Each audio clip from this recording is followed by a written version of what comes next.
এই গরুর গোশতের চাপটা এইভাবে রান্না করে নিলে খেতে দারুণ হয়, ভীষণ স্বাদের সুস্বাদু একটা রেসিপি। দেখা যাক মেন প্রসেস। আমি প্রথমে গরুর গোশত বড় বড় টুকরা করে চাকুর সাহায্যে থেতো করে নিয়েছি। তারপরে এগুলির মধ্যে একে একে উপকরণ দিয়ে দিব। আদা বাটা, রসুন বাটা, পেঁয়াজ বাটা, জিরা বাটা, গরম মশলা বাটা এবং সবশেষে দিয়ে দিব পোস্ত বাটা।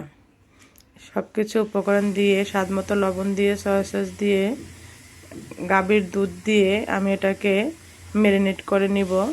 ম্যারিনেট করে 30 মিনিটের মধ্যে এটারে রেস্টে রেখে দেব।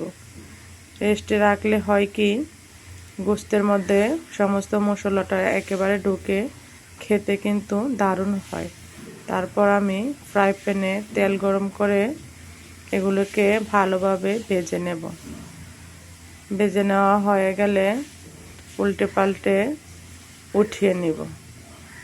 আসলে এই গরুর গোশতের চাপটা এইভাবে রেডি করলে যে কোনো নান কিংবা রুটি সব কিছুর সাথেই খেতে দারুণ মজা হয়।